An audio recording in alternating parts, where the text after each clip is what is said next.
Right, time for another episode of the One More and I'm Out of Here podcast. And this is, what is today? Today's a Tuesday. Wednesday. No, it's a Wednesday. Wednesday. We don't is it just me or do we not do a lot of podcasts on Wednesday? No, because we normally can't because you're on the radio typically. I wish we could do one every Wednesday because I'm off every Wednesday. It's like a special episode. Special episode. There you go. Special episode. Dan's here, everybody. It's a special. I'm always here. When am I not here? I was like 2 weeks ago. I was in Florida that one time, and I'm usually here. But typically on Wednesdays during the baseball season. Yeah. Baseball season it changes, but non-baseball season you are non-existent. God, the Reds don't win tonight, man. Okay. I've got very little hope. We have all right. So with everything I threw up in our description and with what was happening this morning, obviously we've had a lot of late breaking stuff, but we also have the opportunity to have a very good friend of mine and I think a patriot for the city of Cincinnati. Amen. And the Cincinnati Police Department. A buddy of mine, Ken Kober, the FOP president for Cincinnati Lodge 69, who has gotten just a plate full of shit thrown at him, and he has been all over the place. He's been on national news. He's been all over the place. But I know we have listeners from all over the country, but we need to hit this real quick because he's got a full plate. We wanted to have Kenny Kober on because there was huge news yesterday where your FOP Hall decided to do a vote of no confidence against the city of Cincinnati's mayor. Huge. I mean, that's a huge vote to take on. And everything that you guys have been dealing with since the quote unquote Cincinnati brawl, which I hate the fact that they're calling it that, because everything that we were talking about at the firehouse yesterday, they're like, oh, last month's brawl. Well, then is it going to be like 6 months ago brawl? Like, that's just everything the media is portraying it as. And the fact that you got your constituents, underneath you to take that vote of no confidence, I mean, that's huge. Yeah, I mean, it was certainly something I haven't seen in my 25-year career. A vote of no confidence against a mayor, but it was a long time coming. All the missteps that he's taken along the way. Anytime something of any kind of controversy occurred, he would just shy away from it. And the Fourth and Elm, that it wasn't a brawl; that was a mob attack. Yes. That's all that was. 3 days it took him to give a statement, and the response was, "Well, he was out of town." Well, I certainly don't compare what I do for the FOP to being the mayor of the city of Cincinnati. But 2 weeks ago, I was out of town, took a couple days before a national conference, and I'm in Key Largo, Florida, having lunch with my wife, and I get a media request. And I stepped away from this tiki bar that I was at, and I went and got on a Zoom call real quick, so I could be there to represent the members, even though I was out of town. And I don't think that's too much to ask. But that's not what we've seen from the mayor. And unfortunately, he just continues to fall short of what we expect the mayor of Cincinnati to do, which is why they end up taking his vote. And it was unanimous. Now, Kenny, give our listeners and viewers just a quick Cliff Notes background of your career and how you got into to be the FOP president, and then to give you like you're now their mouthpiece. Sure. So I've spent just had my 25th anniversary, just started my 26th year last week. I've been in patrol. I've been in Districts 1, District 5. I was a canine handler. I spent 4.5 years in the fugitive unit, traveling the tri-state and arresting murderers, rapists, robbers. But my FOP career actually started in 2007. As a young policeman, I became a delegate. So I'd go to different conferences and represent our members. By 2009, I was on our executive board. As a smaller role. 2015, I got elected to be our second vice president. And in 2023, I became the president. So I've had the pleasure of knowing Kenny for a lot of years. Yeah, a long time. Yeah, and I've gotten a ride with Kenny and his partner Ike. Yeah, we got to have some fun times. But the fact that you were able to take 15, 20 minutes out of your day, because I know you're busy as shit, but I appreciate it. But God, I can't even imagine the phone calls and the text messages and the emails and all that stuff that's coming at you right now. But everybody, like I told you on the phone earlier, everybody that I've talked to outside of our club, like other cops that I know, and Dan's son just got on the force. yeah, I just saw him the other day, as a matter of fact. But he loves it when he sees you out there. I always hear about it. You're killing it, buddy. You're killing it. I know it's hard, but it's so I know Andrew's got a bunch of questions as well, but so we'll kind of go round table real quick. Well, the thing that I wanted to run, and we have, I mean, you've been so busy, and you and I really haven't had a chance to talk since this whole thing happened. But I've been saying since day one, if the mayor and the police chief and the city manager would have come out from the very beginning and said and owned this thing and said, look, this happened because and there are so many ways that this goes right back to the leadership of the city of Cincinnati. If they could come out and own this thing, we weren't prepared. We didn't have the people we needed down there. We should have known better. We should have taken everything into account. We should have had, cops on every corner, multiple cops on every corner, come out and own it, and then say, these are the steps that we're going to take to make sure something like this doesn't happen again. But instead, there's finger pointing, there's excuse making, there's all this dodging going on, all these, behind closed door legal shenanigans that are taking place. It is absolutely shameful the way this city manager, the mayor, the leadership of the city, across the board, the way they have dealt with this situation and the way they continue to deal with this situation. No, without a doubt. I spent, before I got elected in 2023, and now this is my full-time job, I spent from 2019 to the end of 2023 running a beat in the central business section. And it was consistently short. There were mornings that I would go out with me running, me to answer calls by myself. We'd have a supervisor working, be two of us. And that's it. And that was normal. And then in 2023, I got bumped 23 years on this police department. I got bumped to third shift. Talk about a shock to your body.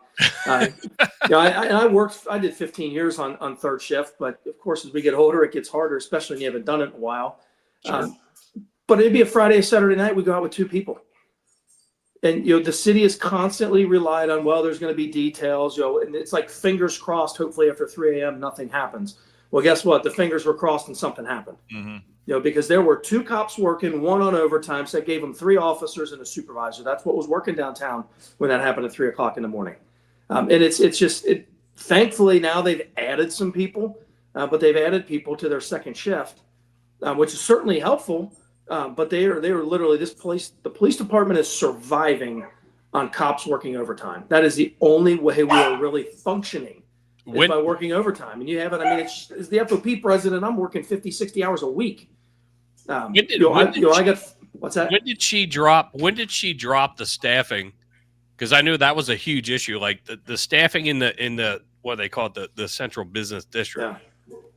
Oh, that was there was no dropping it. It was long before Chief Thiegy was there. Okay. That it was going on.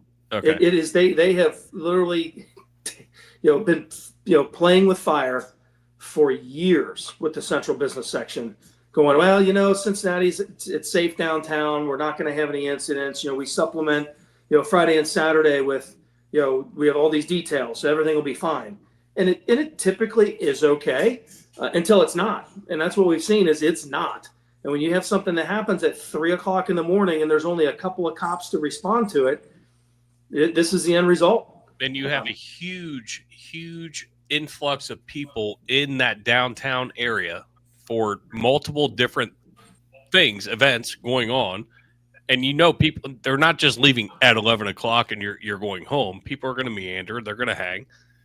That's immediately, like, we were in Texas for the Warthog Rendezvous when this happened.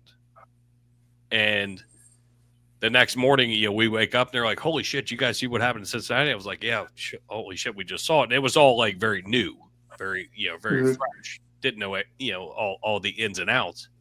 But I'm like, for us, like, I try not to go downtown as much as I can, unless, get a nice dinner and then you're in and out. But I used to hang out downtown all the time. It's you, the Aronoff Center, your play, and then you're out of there, right? Or I go to Soto or Ruby. Big money. Hey, big money.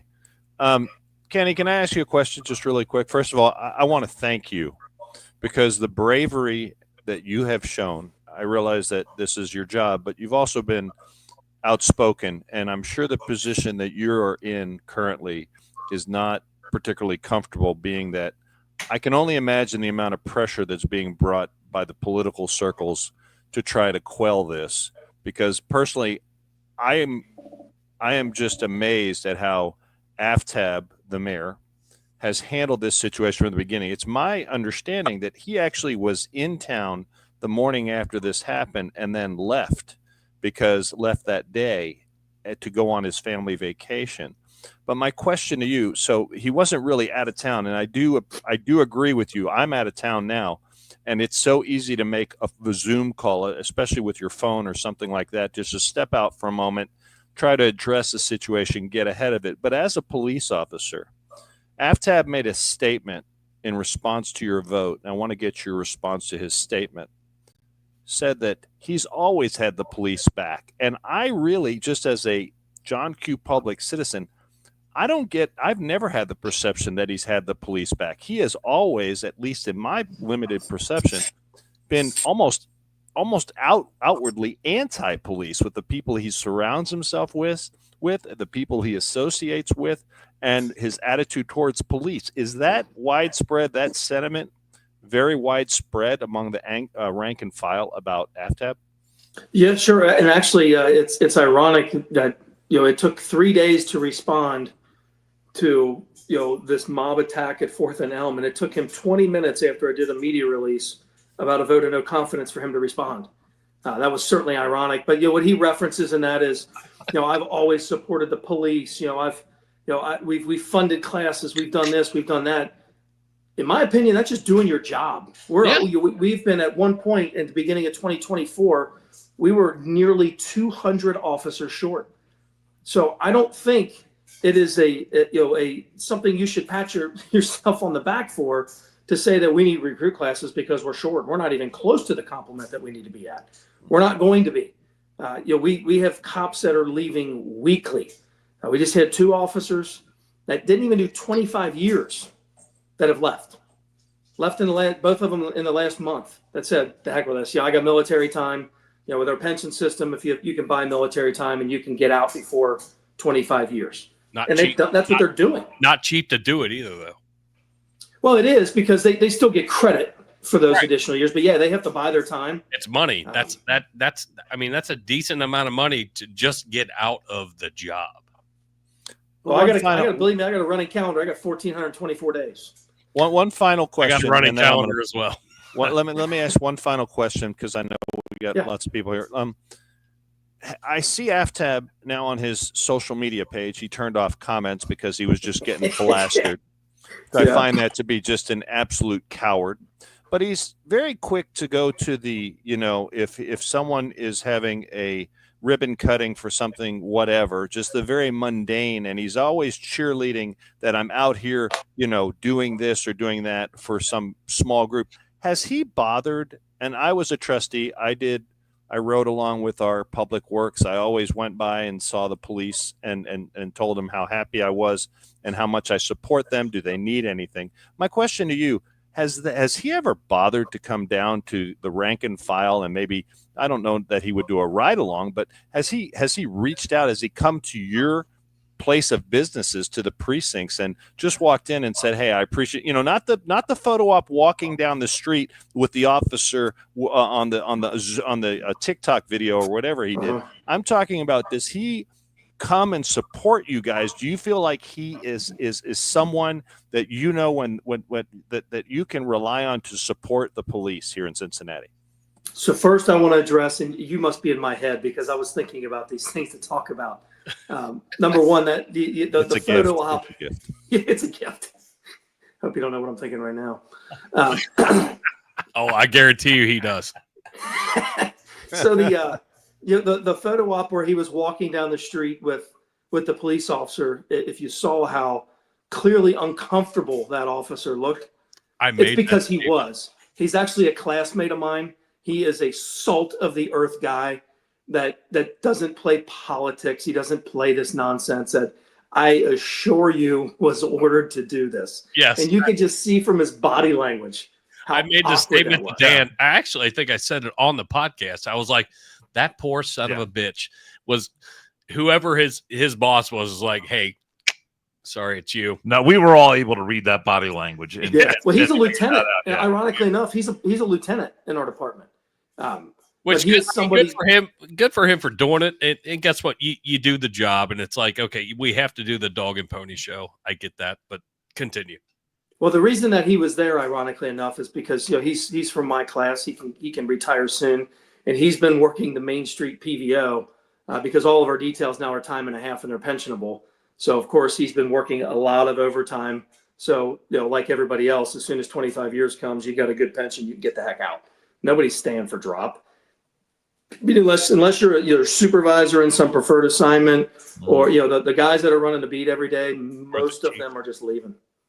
But then to answer your other question, and I'll be honest with you, I forgot what it was now. We were talking. I said, has he ever? Oh yeah. Has he ever come by the station, the precincts? Does he just do a drop in? Does he just as a good boss would do for, when you're the boss of a company, you don't just sometimes sit in your office. The best bosses are right there. If you're manufacturing something, you might walk the floor every once in a while to show the guys, you're there with them. Is it appropriate for the mayor to walk in a roll call with a couple dozen donuts? Would that be appropriate? Hey, listen, we're certainly welcome to whatever food. If you know anything about cops, and you're going to learn real quick, Dan, if it's free, it's for me. That's absolutely. We see the same thing in radio. It's weird. No, Andrew, but to answer your question, I can't vote for you, but I'll vote for you now because you just brought me pizza or donuts or whatever it is. Right. But to answer your question on the other part is, we had some guys from the central business section, our bike officers that are out riding bicycles, regardless of the weather, warm, cold, rain, snow, whatever, they're out riding their bikes downtown, protecting the city. And they were warned, I wouldn't say warned, but they were advised that they needed to be at Fountain Square at a particular time because the mayor was going to go ride around downtown with them. And of course, for somebody like me, I'm so used to being around, these politicians. Doesn't bother me, whatever. But for a cop, especially a newer one, to go, hey, by the way, the mayor's going to come ride around with you. It's certainly something that's unnerving for a lot of young officers. So they're like, okay, whatever. I guess we'll see how this works out. So they get to the square at the time they're supposed to be there. The mayor showed up and he got a picture and he left. So there was no riding around, seeing what they're doing. And we've had council members, ironically enough, a couple of them that we endorsed that have done ride-alongs, that have seen exactly how tough of a job it is to be a Cincinnati police officer. And they certainly have a different appreciation for it after having seen that. And that's what true leadership looks like to me, is being willing to go and see exactly what it is these people do, which is why I throw a uniform on and I go work major events, things like that, just because it's important that they see me out there. You get off days that are canceled to work a Bengals game. I think I worked 6 Bengals games last year. I had one of the officers drive by and sees me at Central Avenue and Pete Rose Way directing traffic before a game, and he pulls over and gets out of the car. The guy's a 32-year veteran and just looks at me and he goes, never in my career have I seen an FOP president directing traffic, much less at a Bengals game. And I'm not saying this to toot my own horn. I've got people that have come before me that have been FOP leaders in other cities across this state and across this country that I certainly try to emulate, because in my opinion, that's leadership. Being willing to do something that that everybody else is doing and not going, I'm too good for this, I'm not going to do it. So let me get off my soapbox real quick. But there's your answer to it. No, he did not. He's not done ride-alongs that I'm aware of. So let me that was really not my final question, but this is, how does this end? I mean, okay, this ends when we get I don't see Aftab changing his stripes. He is I don't think my personal opinion, I don't think he gives two shits about this job. He's looking for the next job. That's Absolutely. my opinion. That's been his MO. Always has been. Correct. But Well, my the question interesting is, part about that is, had Kamala Harris got elected, he wouldn't be running for election. He would have already been in D.C. Mm-hmm. There is absolutely no doubt. When the 1900 Club, which is our political endorsement committee, when they interviewed him when he was the clerk of courts, he made it clear that, look, this is a stepping stone for me. And there's no doubt that the mayor is the same thing. The problem that you have is right now, the state is controlled by the Republicans. The federal government is controlled by Republicans. So unless you have a Democrat that gets elected in 2029 at the end of this term, I just don't see where he fits into any kind of state or federal government. And I heard recently from some Democrats that I'm friends with, and understand this, I'm not Republican or Democrat. I had this conversation yesterday. I go, I'm for two things. I'm for labor and I'm for law and order. And that's just who I am. If you happen to be a Republican, which most of them are for law and order, and you're for labor, then we are certainly going to get along. But I had a Democratic friend of mine that is entrenched in Democrat, in the party, that has said that this no confidence vote could be the end of his career nationally. And the reason they said that is, anybody that he runs against is going to use this against them. That you couldn't manage a city, with a police department that had confidence in you. So how could you go on to something else? And believe me, that certainly wasn't our intention. But sometimes actions have consequences, and if that ends up being the case, then so be it. But our officers have stood by and watched, him, in our opinion, failure after failure, and enough was enough. And like I said, when that vote took place, the speech that this officer gave was met with immediate applause. So there was no doubt that was going to happen. But what do you say all the time, Andrew? Elections have consequences. So yeah, elections have consequences. Sure. I don't see him. The sad thing is, it's almost like what you're saying. It's when someone sucks in a company and they don't want to fire him, they just promote him. And so what you're kind of saying is he's going to have to be promoted. There goes the dog. He's going to have to be promoted out of this position. It's supposed to be a professional goddamn. Well, I think he's term limited out. I think you might be right. I believe in mayor. I think he can only be the mayor for 8 years. Which, if he runs again, if he gets elected, if he gets elected, I believe that would be his final term. Well, I just hope that number one, listen, police. My firm opinion on any government employee in any form of government, any level of government, your primary job is public safety. Yeah. Everything else falls by the wayside. Without public safety, we don't have a civilization. You have nothing. None of the stuff downtown matters. We're spending hundreds of millions of dollars redoing the convention center. Yep. All these conventions you talk about, all this business is going to come to Cincinnati. Well, no, they're not going to come to Cincinnati if we can't get videos. Like if we watch cable TV tonight, there's a good chance we're going to see the video of that beatdown on the city streets run again tonight on national television.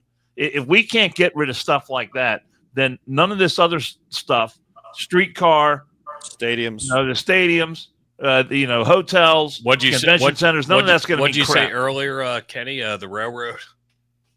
I mean, all of that shit. Yeah, I mean, you're right. None of it's going to matter. And that ultimately comes down to, if people don't feel safe, they're not going to come spend money downtown. They're not going to go and spend money in any area where they don't think it's safe. That's why it has to be a priority. And like I said, I don't put all of this. It's certainly the shortages. I don't put it all on the mayor because we've been short for years. Years. This was a long time coming. They knew when they didn't hire anybody for 6 years that eventually this day was going to come. And city councils and mayors before Aftab just kicked the can down the road. So I don't put it all on him, but I can tell you right now, he's not helping when it comes to recruiting. That's for sure. Yeah. When you have the fumble of this 4th and Elm, you have Iris Rowley, that's out harassing officers, and he says nothing. Yeah, it says nothing about it. we were in the middle of recruiting laterals. Now we were going to try to get from the tri-state area to come here, experienced officers. And I think we have a class of 30. I think they have maybe 35 or 40 that are at least qualified. Now, whether they're going to hire them after they do background checks and other things, we don't know. But there are people that have gotten a hold of me and said, I was thinking about coming to the city because there's a lot of opportunity, pays pretty good. They're like, but I'm not dealing with this nonsense. And I don't blame them. So that's where the real effect has come in, is not that, we have this commitment to hire people. That's fantastic.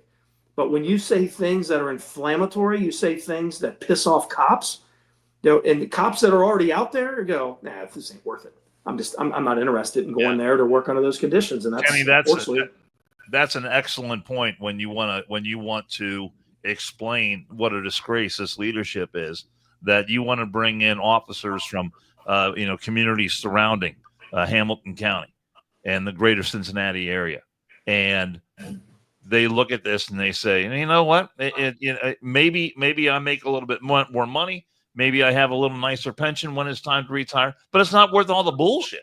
Because this, and you say you don't want to put it all on the mayor, and that's probably a fair statement, but the bottom line is they have not addressed this in a meaningful way. And even after this has happened, they don't show any inclination to address this in a meaningful way. I saw Aftab, a couple days ago doing that news conference. Hey, we're going to have a couple extra cops on the, what do they call those things that they ride around on?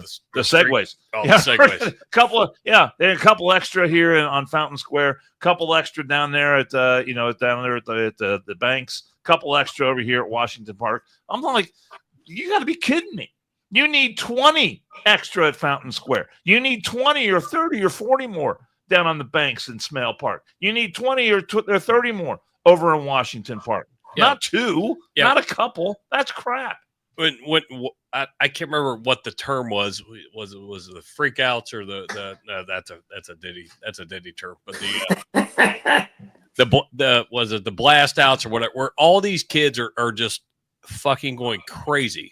Mm-hmm. And I dealt with it where I work. I won't say where I work, but we had a celebration, and it took maybe two people, young adults, to say two words, and all of a sudden it was fucking bedlam.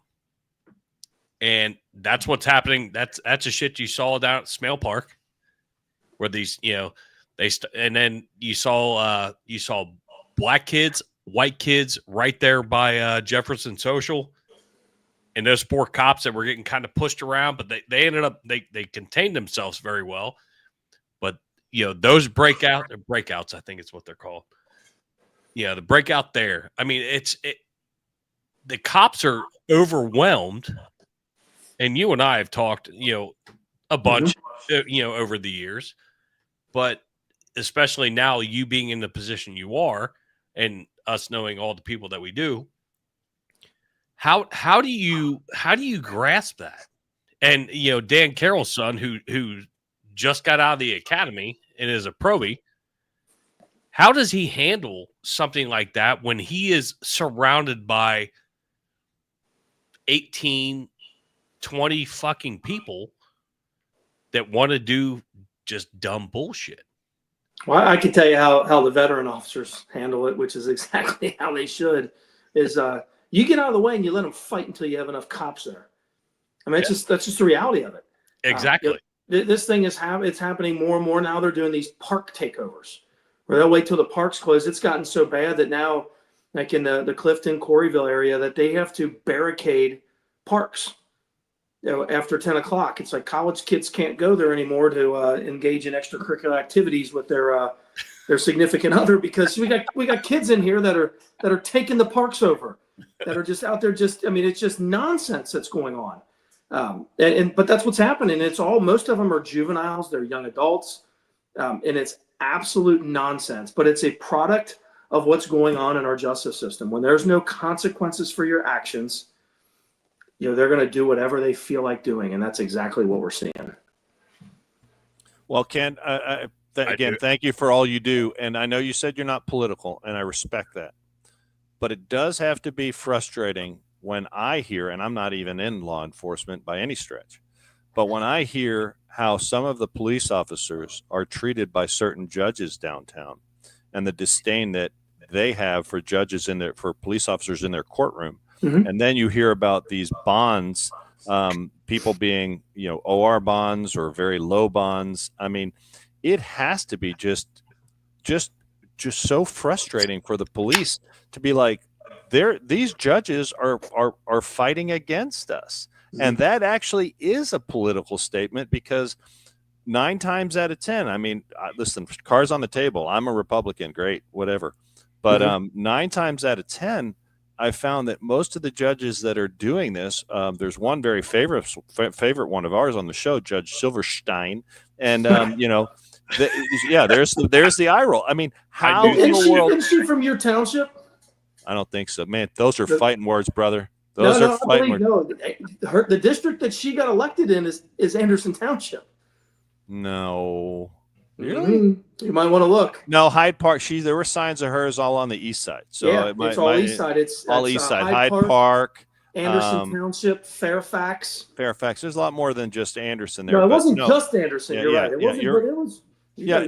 Her signs were out here, and they were pink. And you listen. I got to be honest with you. I hold the Democrat Party, the local Democrat Party, who is going and endorsing these very unqualified. Where's the process for reviewing these, for screening these judges and seeing? Or I guess this is a party. This is what they want as a party. So my point is, yes, you're not a political guy. I get it. You're big labor, and hats off to you. But at the end of the day, this is a political question, because we have an election coming up, for example. And I know that I have a good judge, a friend of mine, Judge Berkowitz, who's a very solid judge. He is a very, very conservative judge. He's very law and order. But the Democrats are going to run somebody against him. And I doubt that, I know, I've looked into it, not very well qualified. But because they check a box, either female or holds a position on a social issue that's not even related to their court, boom, they endorse them, her, whatever, they, them, and then they get elected. And then now we are reaping the consequences of those very poor decisions by the Democrat Party that puts these. I know good Democrats. They're fewer and fewer. Dusty Rhodes is a friend of mine. He's not really even welcome in the Democrat Party anymore. So my point is, at some point, we are going to have to just call it out for what it is. These parties need to be held responsible for screening the candidates they put up there that then get into office and cause your officers to question whether or not they have the ability to do their job anymore. To your point, and let me get this here real quick, and I'll tell you exactly who, because I don't want to misstep. This show's never right, so don't worry about it. You're not. I try to do my best to be right. And you can say whatever you want. You can cuss as much as you curse. So to your point, we endorsed 4 judges for municipal court: Josh Berkowitz, Betsy Sunderman, Michael Peck, and Gwen Bender. All 4 that are Republicans, and all 4 that are pro law and order. That's what we need. If we find a Democratic judge that says, yeah, I am absolutely for law and order, especially when you're looking in the court system, we would endorse them. The problem is, as you well know, there just aren't very many of them out there. Right. They're for this cashless bail system, for OR bonds, and we've seen it. Samantha Silverstein, in my 25-year career, I've never seen a judge that said, you're not welcome to sit in my courtroom. In uniform. In uniform. If you're in her courtroom, it's always been, you come into whatever judge's room and you sit in a jury box and you wait for your case to be called and you take care of it. She made it clear when she got elected, the cops aren't sitting in my courtroom. They're not doing it. You can sit out in the hallway. That is so fucked up to me. Yeah. So fucked up, because you're in a court, for one. You're pleading your case because you clink this guy up or gal up, whatever. And you're doing your court time. You're not allowed there. That makes absolutely no sense to me. Right. And cops have been so frustrated with it. I put a list together of 25 of the most egregious bonds that have been set and the most egregious cases over the last 18 months, and 3/4 of them were from her. And it wasn't a surprise, Right. you know, but that's what's going on. That's what I mean. These races, these 4 judges races, and I think Gwen's not opposed right now, but certainly Josh Berkowitz, and I talked to him quite a bit. It is so important that he gets reelected. I would argue that the municipal court judge is as equally, if not more important than a common pleas court judge. And the reason I say that is these municipal court judges are the ones that are issuing bonds immediately after an arrest. Yep. They can make an immediate impact to protect the community. You know, when you have somebody that you know has been arrested for 10 different felonies in their life, they're career criminals, they offend again, and we have judges like Samantha Silverstein that will give them an OR bond. But then you have guys like Judge Berkowitz that recently the prosecutor's office was asking for a $2 million bond for a murder case, and Judge Berkowitz gave a $3 million bond, which I think is that's what we should be doing. He does such a fantastic job protecting the community. That's what we need. We don't need judges that are going to come in and go, I'm going to give you an OR bond. These prosecutors have complained to me time and time again. You know, Samantha Silverstein's in room A. She will look at you and go, okay, how much money can you afford to get out today? And if your response is, I don't have any money. Okay, fine. Well, OR bond. You say $100, you're going to get a $1,000 bond at 10%. I mean, it's absolute lunacy that we would have a community that would elect these people. And I've had certain folks within the political community that have said, listen, you probably need to ease up on some of this stuff. And I go, I absolutely won't. I won't. I owe it to the people that I represent. I owe it to the community that I serve, because I live, unfortunately, in Hamilton County. You know, I work in the city of Cincinnati, and they deserve better. People in this county deserve better. They deserve to be protected. And part of that being protected are judges, and making sure that judges are doing the right thing to take people that are violent people and get them locked away and out of society. Well, that, and you know, I mean, it really you bring a full circle there, because you know all these individuals who were on video, you know, using this dude's head like it was a soccer ball. They all had high bonds set initially. Then after a few days, all those bonds got lowered, and now they're all out back on the street. And I'm sure, Ken, you know this. Just yesterday or 2 days ago, Jermaine Matthews, who was charged in that thing downtown, got arrested again, and this time on felony drug charges. Federal, expiring federal, yeah, federal drug charges. 40 grams of fentanyl and cocaine. Is that a lot? That sounds like a lot to me. And we were talking about it, and we talked about it yesterday, actually, at the firehouse. Our last podcast, we talked about it. How much, the 40 grams of cocaine and fentanyl. Now, I don't know what the mixture was, differentiating, but we were talking on the podcast, and then we actually brought it up yesterday at the firehouse. Yeah. 40.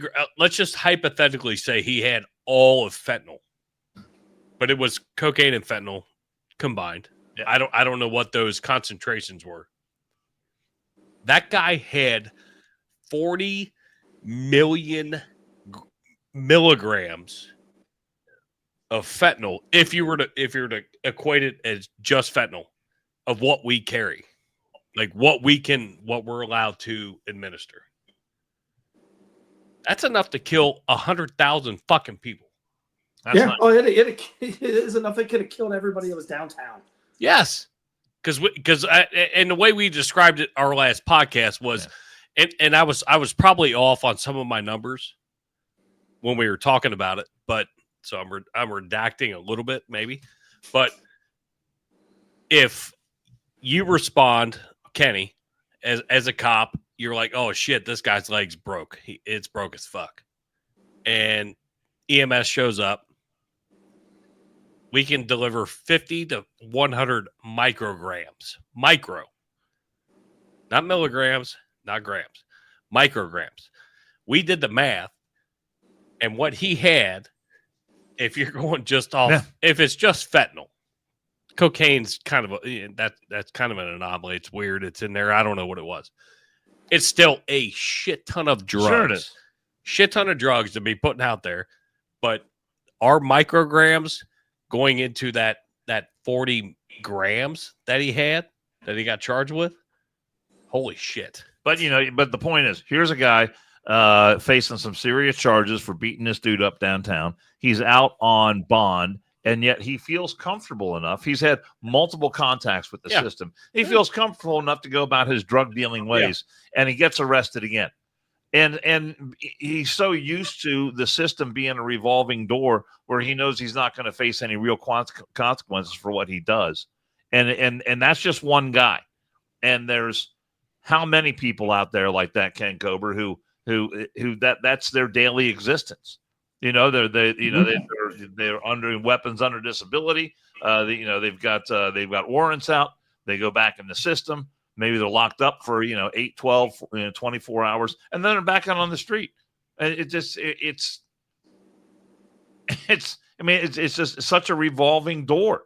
And I can't imagine how frustrating it is for you guys to deal with this kind of stuff every day. And now you're seeing it firsthand. I am. You're seeing it same with your son.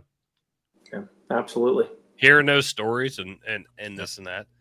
Kenny, I know you're busy. If you got to go, we appreciate. Well, I've already kept him almost 50 minutes. Kept him a while, so I appreciate you being on here. And listen, let me say something else. I appreciate what you just said about the judges because that's so important. And I hope some people, rather than just taking the blue slate card that the Democrats give you at election time and just walking in there, I hope they hear your words. I mean, you are speaking from experience. You are not a partisan. You're not a party guy. You have no party. You're a safety guy. And you're speaking from your heart. And I really appreciate that because those judges are so damned important. And sadly, we had a good judge in Kurt Kissinger. He got voted out. He was a good judge. But people got messed up with some social issues that these judges have no bearing on whatsoever. Law and order, public safety is it. And for you to come out here and say that, that's tough, and I appreciate it. Any stress that causes you, any kickback you get, I'm sorry, my friend, because I do consider you now a friend, and I hope that you let those officers know that there are a sizable chunk of public out here that supports them and will always support them because safety comes first. They're the blue line between us and anarchy. That's my opinion. I appreciate that. Yeah, I mean, there's no doubt we have a ton of support. The silent majority, I think, is starting to wake up. We'll see what November brings. There's certainly a lot of options in the city of Cincinnati. We finally got some more conservative type people that are running for election, and there's no doubt it's going to be an interesting election, especially with all of the zoning issues that are going on in Hyde Park. There are a lot of liberal people in Hyde Park that are pissed off at City Council. That it could very well make a difference. We're going to see. I mean, I certainly hope it does. November will be very telling about where this city is going to go the next 4 years. Well, I know you've been very involved in the union, over the years, but now you are the man of the of the union, and I can't tell you how proud I am to know you for as long as I have, and for the work that you've done for the brothers and sisters for Cincinnati Police Department. I think you're absolutely killing it, and just keep up the good fight. And that's what you can do. That's all you can do. No, I appreciate that. You always got a friend here. One more and I'm out of here podcast. Thank you, Ken. Appreciate it. Sure.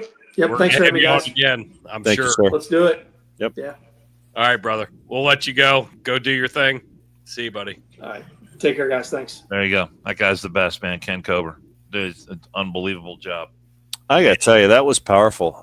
He's. Can you imagine the phone calls and texts that he's getting on a probably minute by minute basis every time he opens his mouth and speaks about what's going on downtown and the power brokers down there? Got to be just frustrated and saying, "How dare you? You can't say this and you can't say that." And that bit about the mayor showing up for 2 seconds, take a photo op with a couple of bikes on Fountain Square and then walking off. I mean, come on, give me a break. The guy's an empty suit, always has been.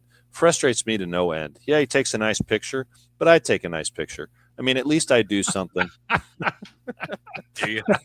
Do you now? Do you really? But I mean, seriously, you know what? You asked for the job. You wanted the job. Do the job. Don't just take the position waiting to jump up to the next rung on the ladder. Do the job. Your people's lives are on the line. And now you guys saw that the guy that they charged with slapping the initiating the fight. They say, oh, he initiated the fight. I'm not going to get into it again. But now the mayor's one deal, caving to the mob mentality downtown. Oh, we need to charge him. That'll keep the mob at bay. It's just like Rome back during the Colosseum days. The mob used to run Rome. The only reason they had gladiators and all the shows and all the things they did during the Colosseum was to keep the mob happy. So the people in power would stay in power. You have the same thing going on today. No difference. Bread and circuses. That's bread what and circuses in Rome. And then the whole thing with this mayor and the leadership down there at City Council. Think about that.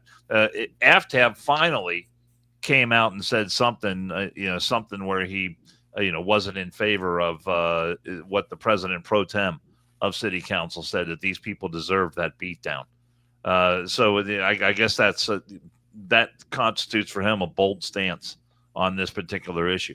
Oh yeah, but how about Iris Raleigh? He hasn't said one. I know he hasn't said shit about Iris Raleigh. No, and won't say anything about she it. continues to get her paycheck, and we've seen, we could have gone down that road with Ken Kober. Yeah, we could have. I'm sure he wanted to.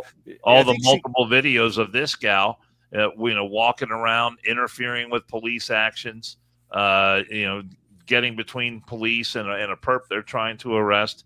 And the fact that someone like this holds an important position in City Hall is, again, another disgrace by the leadership down there at City Hall. It's just an absolute disgrace. I hope he's right. I hope this makes a difference. I hope that people, finally wake up and think that, elections do matter, and it matters who I vote for, and I'm going to vote the person, not necessarily the party, because let's face it, Cincinnati's a blue city. And if, they just get their blue little sample ballot and walk in and say, oh, it says vote for FDAB, or it says vote for this judge or that judge, blah, blah, blah, blah. Look what it's gotten you. Seriously, look what it's gotten you. Every single member who's on council right now deserves to be voted out. Absolutely. No, there's not one incumbent. I agree with you, Dan. There's not one incumbent downtown that should be reelected. I can't think of one. All right, we're moving on. We're moving on. Moving on. Let's move on. But hey, Jason, thanks for that. He was a great guest. Yes, October was a great guest, and that was powerful stuff. I think the ratings on this show should go through the roof. There you go. We're getting yelled at by our buddy John, who did our thumbnails before. He is alive. I wasn't sure he was alive, but in the comments he's giving a shit because I made a thumbnail, but we had to fluidly jump because we were able to get Kenny on, which was great. Getting it. Yeah, we're gonna hit our main topic that I threw out. The Florida turns truck weigh stations into ICE checkpoints after illegal immigrant causes deadly big rig crash. Wow. So I want your guys' thoughts on this. When DeSantis came out, that's not a truck driver, just by the way. She could be. She looks like she's making a peach pie or something. What the hell? Tell him Large Marge sent you. Yeah. It actually that works out perfect, Andrew. Thank you. Welcome. That is actually perfect. But no, I saw this yesterday. I set the show up beforehand, not knowing that Kenny was gonna have time because he is busier than a one-arm paper hanger with all the bullshit he's having to deal with. But I saw DeSantis in his press conference yesterday where he said he's bringing ICE into all the weigh stations. So I want, before I read the article, I want your guys' opinions. What do you think? Go ahead, Dan. You go first. Think about what? You go first. So what do I think about that? You're well, first of all, yes, I am. I want to hear what Pappas has to say. First of all, I didn't even know that weigh stations were still being used because God knows we used to have them all over the place, and I don't see them anymore. I mean, I don't know Florida, there's a ton of them. Are there? Texas used to have them. We don't have them anymore. Ohio, I think, had them. They did. I never see them. Michigan had them. I don't see any trucks in them. But let's just say that they are being used. Why not? I mean, Yes. I don't say, I mean, What it's a not like perfect- it's, why not? They're there. They're stopping. I don't see why you can't, I don't know. I guess, how are you going to catch that though? I mean, the dude from California, he did have a legal driver's license. Did he not? No, he got it. Yes. So then I don't know how you're going to. My question is, They're how gonna do you give check them it? Essentially, proficiency. When So, you like, stop, you're Read gonna have- this. yes. What does this sign mean? Okay. I So- know. I find that to me, the phrase I like to use a lot when it comes to politicians is, do they address issues in a meaningful way? Is this something that could be a preventative measure to having another guy like this out there? I think so. So they come into the weigh station. Hey, a couple of basic quick things. Okay, this guy knows what the road signs mean. He can speak English. His license is legit. Go on your way. And as a professional truck driver, I would think that they would welcome stuff like this, because if I'm driving a truck and I'm doing my best to get my load from point A to point B and do it in a safe manner, not hurt anyone, be efficient, earn a good living, I don't want these clowns out there giving me a bad name. So what's happening? I'll read part of this article, and then I'll show you I'll tell you what I've seen. But I mean, I don't know. I mean, obviously, that viral shit hits, right? So everybody starts posting shit, but it's probably been going on for years. But all truck weigh stations in Florida are being turned into ICE checkpoints after last week's deadly big rig involving it's more than last week, but crash involving an illegal migrant, officials said Monday. State Attorney General James, what is that? Altmaier, referring to the serious tragedy that happened down in Southeast Florida, announced the new partnership between federal agencies and the state agricultural and inspection stations at his press conference. Someone that should never have been given a driver's license, much less a CDL license, which it is a lot harder to get than a driver's license, to drive a larger commercial vehicle, engaged in reckless behavior that took 3 lives. So obviously we know this guy. We've seen him. Now, I wanted to read that part. I saw, and I didn't pull the video, but I did see he got picked up in New Mexico for speeding. He was speaking some English, not like great English, but he was speaking some English. And so now there's like discrepancies of just on this fella here. But with it going viral, I follow TikTok. I know you don't follow TikTok, Dan. Andrew, you follow TikTok. I do not have a TikTok account. I don't have TikTok. I thought you had TikTok. No, I don't have TikTok. That's Chinese. That's Chinese viruses. But shit was going fucking viral on how many videos that I was seeing of. I can't say American because I don't know, because it's just a video. But they're like, watch this motherfucker, and like trying to like move a truck, in a yard and just back it in. And immediately it would zoom in, and it would be some guy in a turban or somebody that looked of Indian descent. But then I started looking into it a little bit more. So I went on Google, and I was like, how many Indian truck drivers are there in the United States? It's probably a pretty big number. Probably a big number. And it threw like all these articles of like, so some of these trucking companies, what they're doing is, and I'm getting away from the article, but the trucking company will buy a house and put single men that are Indian descent in the house. They employ them. They have their quote unquote CDL. But So this guy that we're, obviously we've been hitting for the last 3 podcasts. He was CDL certified in Washington, California, and New Mexico. Wait a second. You mean wait a second. He was caught in Florida. He was caught in Florida.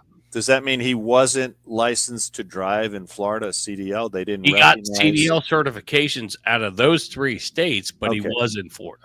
Well, I don't see why he got CDL certifications in 3 different states if there's reciprocity. Dude, I don't know how the CDL world works.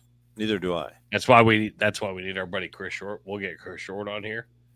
But I mean, a lot of companies though that are struggling to find. So you see, you don't have to be CDL in every state. I understand that. I get that. But he had 3 different CDLs, 3 different states. Well, let me say this: a lot of companies, if you drive on the freeway anywhere and you pass a truck, 9 times out of 10 on the back of the big rigs, they have a sign, hiring, and they say how much they're paying. I mean, almost every one.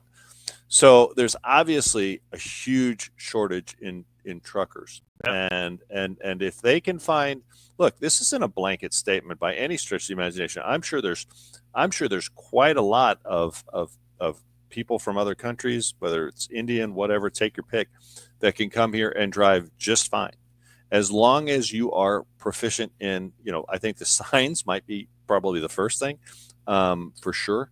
I think that English, you should have a rudimentary knowledge of the English language. And these are things that companies can screen for. The fact that they're not, or they're skirting it somehow, and they're getting a CDL license for someone that obviously doesn't, like you said, apparently he failed the field test on what does this sign mean and what does that sign mean?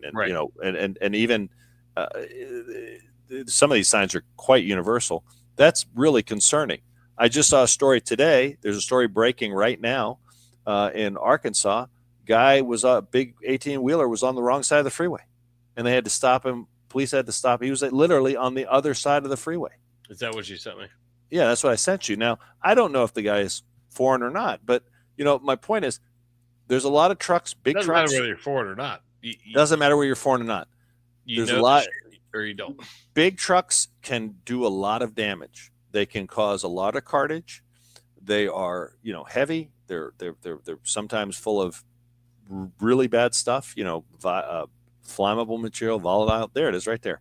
And I think it's inherent on the trucking companies to do a better job. I'm not saying that's the case in this. It's, what is that? B&L Transport? I can't tell. I can't read on my screen.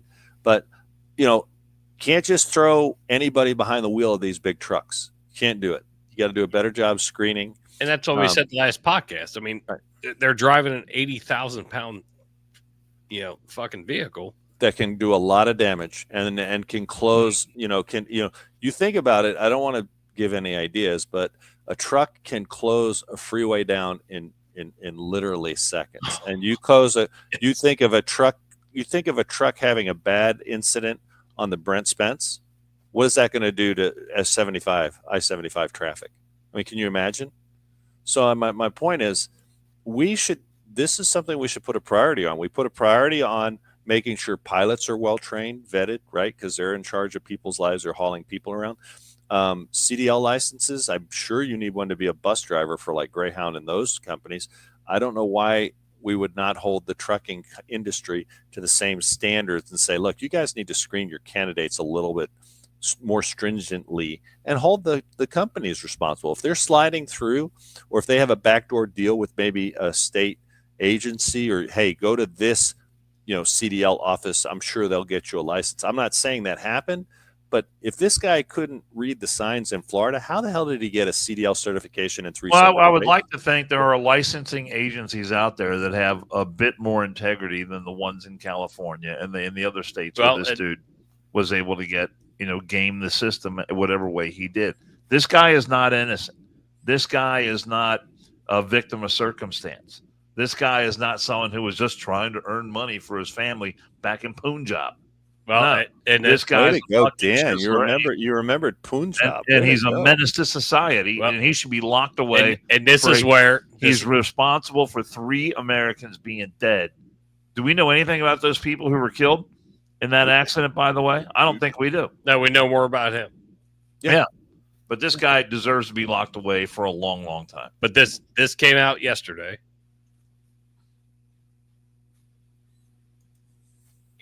That DOT put out a rule This Sean Duffy.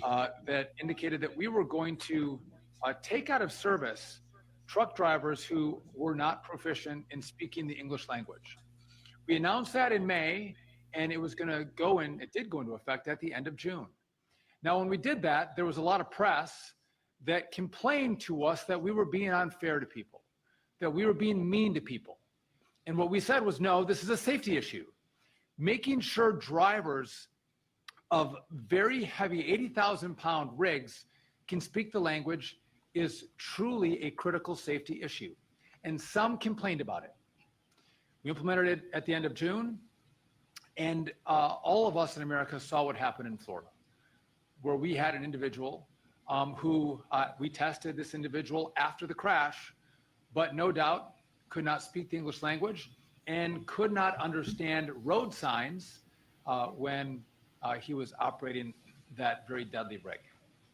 And so we at DOT and federal motor carriers, we are not going to tolerate states that don't comply with the rules that come from this department. And so we are going to, first of all, we've identified several states that have not been in compliance.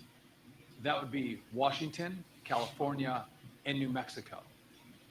Those are the three states that have not complied with this rule, which, by the way, this driver in Florida had received a CDL in Washington, California, and was pulled over in July for speeding, and no doubt couldn't speak the English language. And law enforcement in New Mexico did not take his rig out of service. So this one driver touched all three states. I got some. Based on our review, they are not complying with our rule. And so phase one for us, which I'm announcing today, is we are going to give these states 30 days to come into compliance with truck drivers speaking proficient. So, Newsom hasn't come into compliance with these things, but I do have something for that little last part, because body cam has just come out where his pullover, his speeding ticket in New Mexico, and he was speaking some English, but it was very, very broken. So now that's the big deal is, well, he was able to speak some English, but he failed the test when he killed those fucking people. He failed the questions that were asked of him. Yeah. But I did see the body cam footage, but I didn't have a full, so that's why I didn't pull it. I didn't have the full body cam. So, but that's where the ones that are against, just stopping these people and deporting them or whatever, because of, all the ICE checkpoints. That's what they're hanging their hat on is, well, this guy, he was speaking some English, but it was still like it wasn't great. So Well, you'll listen, see. the only thing these states are going to understand from the federal government is what? Holding up funds. The money gets cut off. Yeah. Correct. So thankfully, we have an administration. Looks like they had seen a concern, started to address it before this event even happened. He said May, right? They were talking about making sure that you had to be proficient. That's right. And I'm sure all the haters went out there, all the leftists went out there, and I'm sure they hated it. Blah blah blah blah. Where are they now that you have a family of 3 people? We don't know their names. Dan's exactly right. We don't know the victims' names. Nobody's talking about No one's talking about the victims. Where are their faces? We see this guy, and some people are like, I've even heard people are saying, oh, this is sad. He's being unduly prosecuted, blah, blah, blah, blah, blah, blah, blah. 2.6 million people signing a goddamn fucking GoFundMe Okay. petition. Well, have at it. And you're allowed to be stupid, But where's your compassion for the 3 people that are now dead? Where's your compassion for the rest of their family? You know, listen, I'm not saying by any stretch of the imagination, I'm sure I'd be naive to think otherwise, that there's not probably a high number of really good truck drivers that have been doing it a while. That maybe English might be their second or third language. They may not be real proficient in English, but you know what they are proficient in? They are damn well proficient in traffic laws. They're damn well proficient in obeying the signs, and they're damn well proficient in following the rules. And this guy, apparently, we don't know, but apparently was lacking in one or more of those criteria. And a family of 3, and you know, too much and too many times in this country and in public, we don't focus on the victims. Okay, we don't, you know, 3 people died, and then we just move on with our lives. We move on with the story. But Dan's right. We should know those people. They were just driving down the road and didn't expect to see, you know, a blockade right in front of them. Right. And now they're dead. They didn't get to where they needed to be. And how many other lives were touched by that? So, and there's a sign right there saying no U-turn. It is. There is. It's in the shot. Don't do that. It's in the camera shot. Don't do this. You're not doing it in the car, but you don't do it hauling a 53-foot trailer. So here's just to make light of the situation. Here you go. Huh.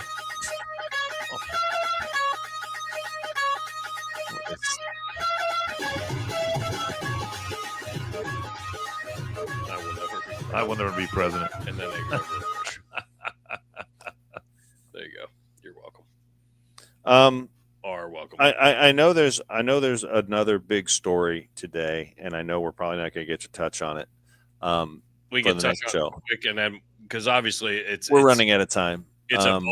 It's evolving, but we can hit it real quick because we can skip everything else. But I want to see, and obviously, I want to get your guys' opinion on this because this story just broke today.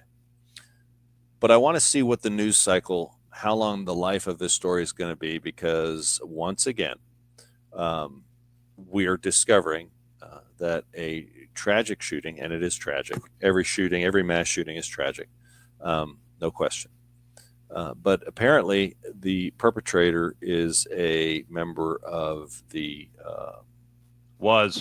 identified as probably they them.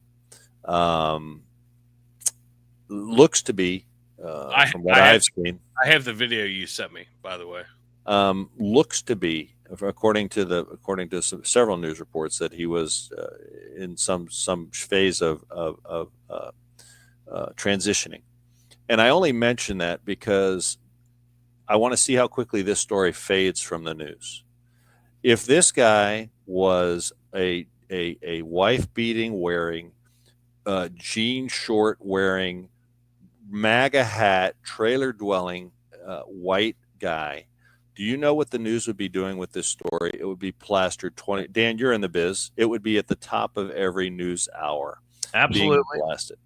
And now that once again, you know, we had the shooter in Nashville or in Tennessee. We've had several shooters now that when they fall into a certain segment of society, the news then quietly pushes the story away and it fades very, very quickly. How long did it take, in quotes, to get the manifesto from the Nashville shooter? I don't think it's been released. Yeah, well, parts of it have, and it took like fucking what felt Pappas, like. you seem like you might have a manifesto. Do you have one? Have you well, you guys know my attention span, and I'm not committed enough to write anything. I wouldn't be surprised if they find one amongst your belongings. Do doodles count? Because I am a doodler. I like to doodle, especially. But you should see some of the doodles I did when I was in trustee. I'm glad they were epic. Doodle, not diddle. But Fox News confirms the Minneapolis shooter has been identified. 23-year-old, and I will not say his name, according to court docs. At 17 years old, when it was a he formerly had his legal name changed because the documents state that the minor child identifies as female. Wants her name to be reflected in the identification.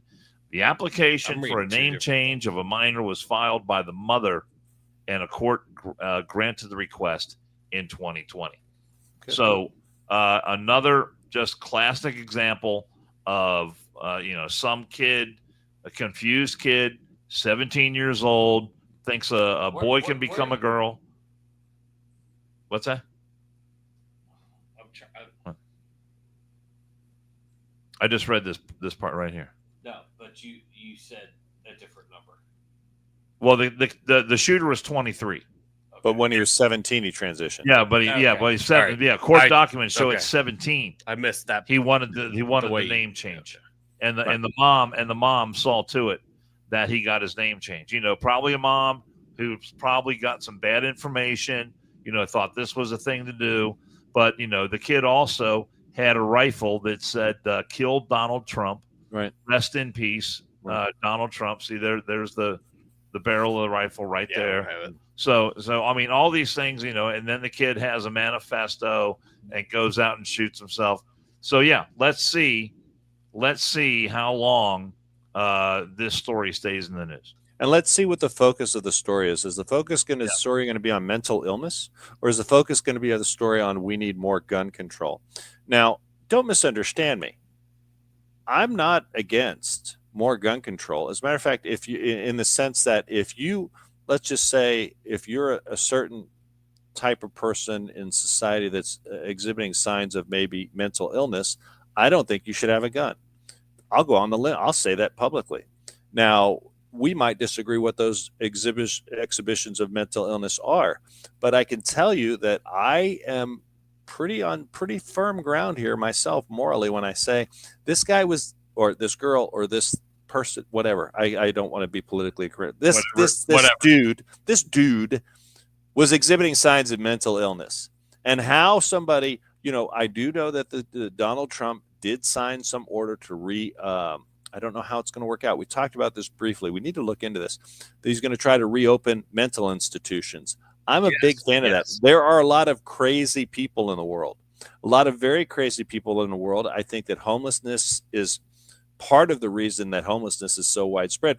We used to keep them in mental institutions, and now suddenly Ronald Reagan with Ronaldus Maximus, with all the great things he did, one thing he did do, he did do poorly. He closed those.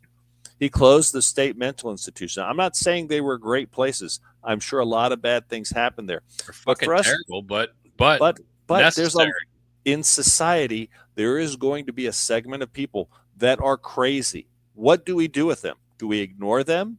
Do we let them? Now, I'm not, and don't twist my words here.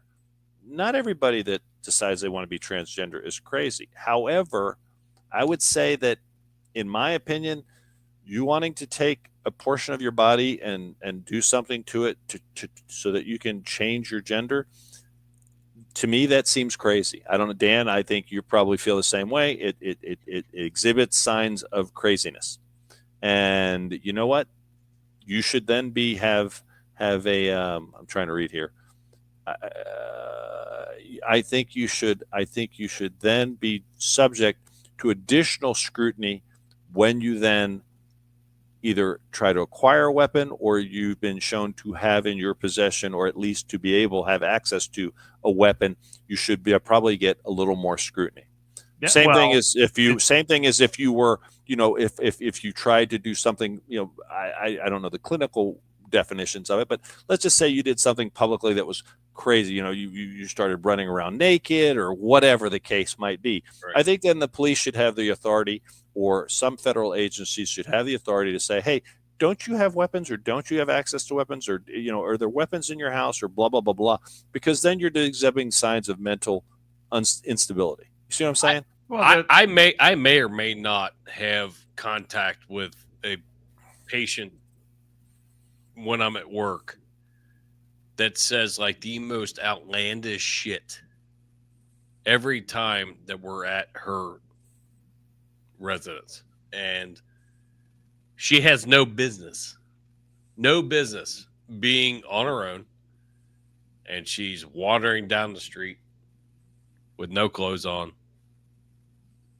just screaming out that her brother's going to kill her. Someone's got to do it. Yeah, but my point is, then you would agree that person, Donald Trump, wants to open up, are a perfect fucking place for that. Yeah, it's kind Right.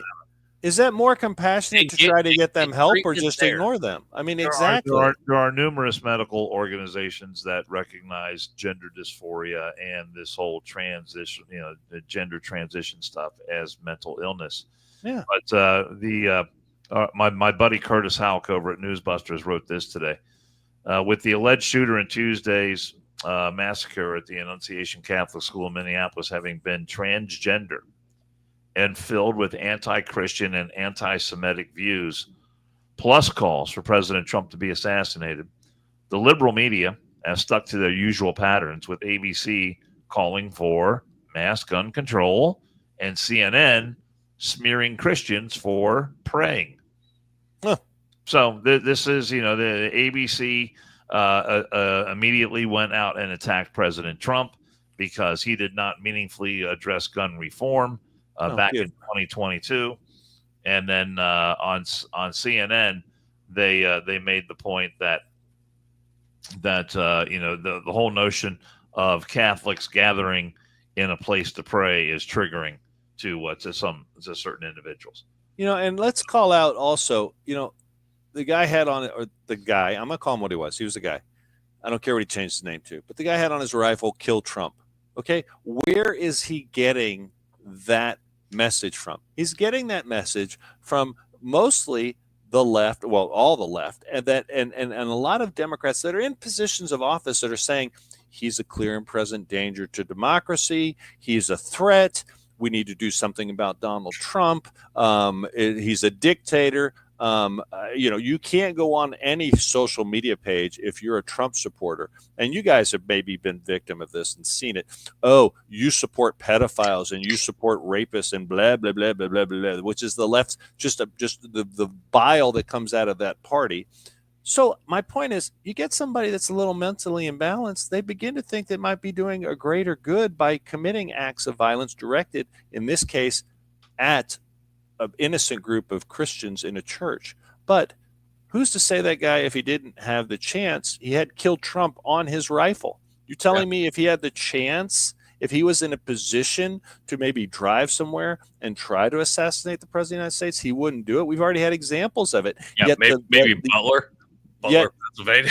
Correct. Yeah. We haven't heard anything about that guy either. But exactly. I mean, that's just disappeared. But I mean, my point is, when is the vitriol, when is the left going to realize, when are they going to tone it down? They're not going to tone it down. This is part of their modus operandi. This is what they do. And they are never held responsible. Look, I didn't like Joe Biden. You guys didn't. Well, Jason might have, but I didn't like. You're an idiot. You're an idiot. But I mean, I never, in 4 years, I never advocated any violence against Joe Biden. I never advocated anyone taking up arms. I never said Joe Biden was. I said he was an idiot. I said he probably wasn't president. I said he was mentally incompetent. But I never said, and I don't even, to this day, I don't think he was really running the show. My point is, no one, not me, not anyone I associate with, not anyone I know ever advocated, said Joe Biden is a threat to democracy and needs to be neutralized, blah, blah, blah, blah. I was like, oh, well, I guess for better or for worse, we might have lost that election. He's in office 4 years. We'll just suffer through the consequences, and hopefully people come out on the backside and do the right thing. Thankfully, they did. They elected Donald Trump in overwhelming numbers, and here we are. Why the left can't say the same thing? That's a question for them to look in the mirror and ask themselves. Not me, them. And all you leftists out there, whoever is watching, that you bear by not criticizing those in your party that are calling for violence and using rhetoric like this. You're actually kind of part of the problem, in my very limited, humble opinion. Very humble. I'm a humble person. Yeah. Hey, I want to throw a big shout out. Oh shit. Shit. Shout out to shit. When I do this, Dan, you're awful quiet today. I'm throwing a shout out to you guys don't let me talk. Our buddy. Oh fuck. Our buddy Eric Tanti, his book officially released yesterday. Yes. Pig Latin, a seriously funny true story of a former police officer.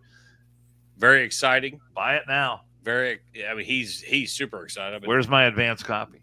You didn't get an advance copy. Do you have one? No. Well, we need. I one. bought a copy because I'm not a welfare chiseler. No, I need an advance copy. But Eric's book is out. He's got an audiobook on Audible. He narrates it himself. And I listened to the preview yesterday of the audiobook, and it's I can't wait. Our buddy Jim Serger has a new book out. I can't wait. I'll have to. It's a read that one. I don't know Pig Latin very well, but I will definitely have to check that out. Oh, it's going to be awesome. I'm excited to read it. We got our copies, our hard copies upstairs, but I listened to the because he actually did his own reading. Oh, you listened to the audio version? Like they gave me I got like a little glimpse. What's the schedule look like the rest of the week, gentlemen? I don't know, Dan. I have to work with Dan, apparently. What's that supposed to mean? Well, 5 works. No, 5 doesn't work. Oh, that was kind of funny. And I'm sorry you didn't remember I was out of town. I apologize for that. That's my fault. I should have just said, hey, whenever, because I'm out of town. But I thought you had memory.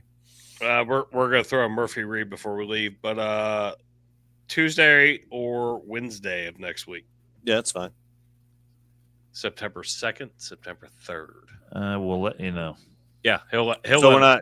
So today, I've got my big Wednesday. schedule. I've got my big schedule at home. So Today's Wednesday. You want to hit it before maybe Saturday, or you want to hit Saturday or no? No, it's Labor Day weekend, dude. Ohio State goes. Oh, that is true. That is true. Ohio State's playing Texas. That's right. Okay, that's cool. Yeah, we've got Delzati sausage cooking this weekend. The Delzati sausage. We got to talk to Franco about being a sponsor. That'd be great. He's too cheap. Well, He's too cheap. I'll take product. Here, listen to our buddy Murph real quick, or Dano about Murph. Hi, everyone. Dan Carroll here. Time to tell you about a great new sponsor for the One More and I'm Out of Here podcast. It's Murphy Engraving. Murphy Engraving is the place to go for your business, industrial, and personal engraving needs. Take a look at the Murphy Engraving page on Facebook, and you're going to see all kinds of unique items that really seem to take on a life of their own because they've been customized with an image, a name, or a logo, and all of it just really beautifully done. The acrylic sports awards that light up are especially creative and very cool. The customized bottles of bourbon, those are my personal favorite. And wait till you see what they can do with items that are made out of wood. The next time you want to recognize someone special or you're looking for that one-of-a-kind gift, you'll be glad you checked out Murphy Engraving. And a bonus, you're supporting a local family-owned business run by brothers Brian and Kevin, who is a lifetime firefighter and Air Force vet. At Murphy Engraving, they turn the ordinary into the extraordinary, and at Murphy Engraving, we are American-made. Wood. It's like dealing with fucking toddlers, but we'll figure it out. Next, he said next wood. show's probably going to be either September 2nd or 3rd coming up. Well, in that case, everybody have a really, really wonderful and safe Labor Day weekend. Dan, I know you'll be downtown for the fireworks, so be careful. Yeah. He's already got his blanket out here coming up. Yeah. He's going to go. I used to go down there when you could take a cooler full of beer and hang out with your friends and walk around and have a good time. But now they just took all the fun out of it. You can't even have a cold beer when you're down there. So I know it's not a place Jason wants to go. No. Jason wants you to spend, 12 plus hours out in the hot blazing sun and not avail yourself of a single malt beverage. That sounds Not like happening. fucking Hades. It's It a level. sounds like It's a Hades. level of hell. It's a level of hell for you guys. Andrew, thank you for being able to be fluid and tune in. I'm sorry I forgot you were out of town, but You know what? I wish I showed more interest and more availability for this show than the mayor did after the incident downtown. That was a great point Ken made. Guy couldn't even just do a Zoom call. I mean, you were absolutely correct. unbelievable. It is what Is it that is. true that he was actually here when it He happened? was here. Yes, he left. He Vacation. left. What? I don't remember. Well, it's going to be a whole other show. But yes, he left like the morning after that happened. And his reasoning for having to leave on vacation, let's not forget, that's disgraceful. Because Man. his 5-year-old son his was kid- starting school. They were going to Right. start school. His 5-year-old son was starting kindergarten. I don't know about you guys. I don't even remember kindergarten. Nope. So I don't think it's going to affect the kid's life at all if daddy shows up a couple of days late. But Right. whatever. I remember being pretty smart in kindergarten. Andrew, Sadly, that was but that was the pinnacle of your mental capacity. School was easy all the way through after the second grade. It started getting hard. Andrew, you're a man amongst men. I only say that one time. It's the last time you'll hear it. Yes, so thank But you. I that was agree. a great show. I love the fact that Kenny could come on, and I know our out of towners don't understand exactly all the shit that's going on, but we appreciate But you know what the best thing about that is? This applies not only to Cincinnati. This applies everywhere. Yeah, you know, you gotta absolutely. support the police, and you don't support. You have an administration or mayor. You vote for a pretty face, which debating on that one. But you know, you vote for a pretty face. There's no substance behind it. You get what you deserve, and we have an empty suit here, and there's a lot of empty suits around the country that are running their communities into the ground. So it's about time people woke up and realized, you know what, elections do have consequences. Vote accordingly. Vote accordingly. All right. All right, so we'll see you. Have a happy Labor Day. We'll see you either Tuesday or Wednesday. I will keep you posted on when that happens, but make sure you tell at least one friend about this show and subscribe, Hit the like button. download on Spotify, Apple, iHeart, wherever you do it. But make sure you download them. Don't just listen. Make sure you download them. See you guys. Hit that button.